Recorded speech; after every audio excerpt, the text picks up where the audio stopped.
beraman. Erkak kishidan сообщение keldi. Tasavvur qilinglar, erkak kishidan. Lekin keliningiz juda terlaydilar.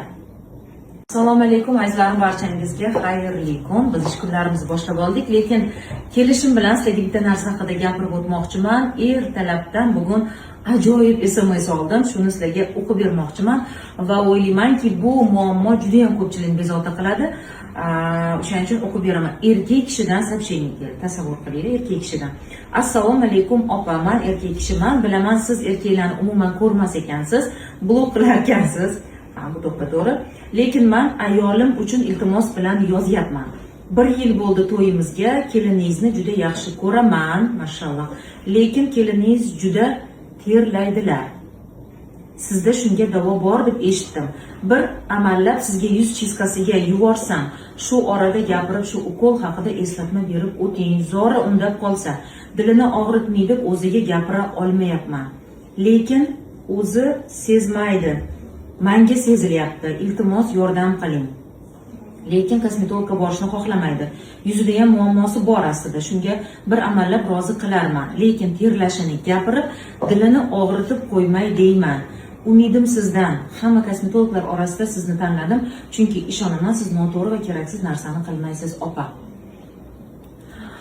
Demak, nima demoqchiman? Men bu insonni ommaga chiqarish emas maqsadim, lekin o'ylaymanki va bilamanki, bunaqa holatlar juda ham ko'p. Ko'p holatlarda ayol kishilar terlaydi, bilasizlar. Juda ham yomon hidlar chiqadi badandan va bu narsani erkak kishi ayoliga ayta olmaydi. Mana shu holatda ham shunaqa, ya'ni xafa qilib qo'ymaslik uchun o'ylaymanki, juda ham chiroyli yo'l tutganlar, faqat endi qanaqa olib keladilar, qanaqa keladilar, u ayol bilmayman. Demoqchimanki, hurmatli ayollar, terlash muammosi bilaman juda ham ko'pchilikda bor. Hozirgi kunda buni har xil sabablari bor. Endokrinologik sabablari bor. Endokrinologga borish kerak. Masalan, shitovidniy sistemangizda buzilishlar bo'lsa, gormonal buzilishlar bo'lsa, terlashlar bo'ladi, lekin albatta buni yechimi ham kosmetologiyada bor, ya'ni gipergidroz. Gipergidrozga ukol qilamiz, bilasizlar. Buni har doim ham gapiravermayman, chunki kimga kerak bo'lsa o'zi bilib keladi, muolajani qilamiz. Bu muolajani hech qanaqa zarari yo'q, o'rtoqlar. Ha, albatta bu vaqtinchalik natija beradigan muolaja. Butkul yo'q qilib boradigan narsa xirurglarda bor deyishadi, uni surishtirib ko'rishinglarni tavsiya beraman. Qanaqadir xirurgicheskiy operatsion yo'llari bor ekan, butkul yo'q qiladigan. Lekin bizda bu narsaga ukol qilinadi va ukol sizga 3 oydan 6 oygacha o'sha terlashingizni kamaytiradi. Butkul albatta yo'q qilib bormaydi. Hidlanishini ham 80-90% gacha ba'zan yo'q qiladi. Demak, hurmatli ayollar, erkak kishi, ya'ni yoningizdagi o'sha juft halolingizga noqulaylik tug'dirmaslik uchun va qolaversa yon atrofingizdagilarga noqulaylik tug'dirmaslik uchun, ular esa sizga bu gapni ayta olmasdan qiynalib yurishgan bo'lishi mumkin. Shuning uchun ozgina o'zingizga quloq soling va sizni bu muammo qiynayotgan bo'lsa, marhamat kelib gipergidroz muolajasini olishingiz mumkin. Narxlar albatta shahar bo'yicha, bu haqda ham gapiraman, har xil. Kimdir 500 mingga ham qilayotgan ekan, $50, $60 ga ham, $100 ga ham qilishar ekan. Bitta narsani bilinglar. Hech qachon narx osmondan olinmaydi. Arzon narsa o'z-o'zidan qimmatga qilinmaydi. Har bitta narx preparatdan kelib chiqadi. Shunaqa preparatlar bor.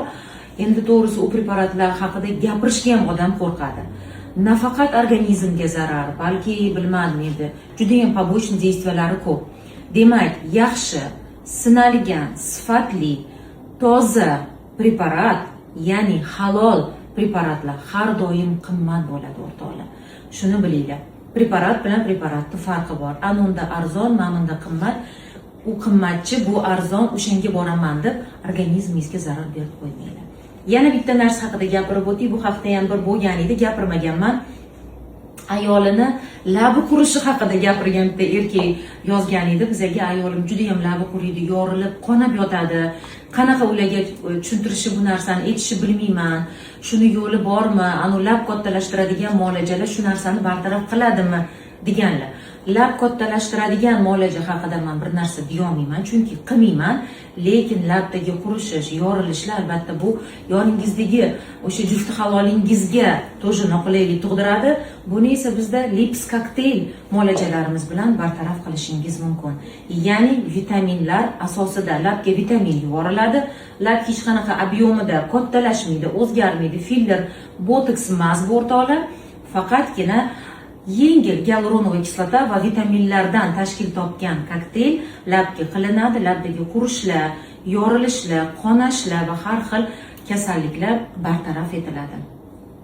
Demak, eng ko'pchilikni qiynayotgan, lekin kam gapiriladigan muolajalar haqida gapirib o'tdim. Mana shu SMSim sabab o'ylaymanki, sizga foydali bo'ladi va sizni bu muammolar qiynayotgan bo'lsa, bizga mana shu pastdagi nomerlar orqali murojaat qiling, yoziling va kelib muolajalaringizni olib keting. Sog' salomat bo'linglar.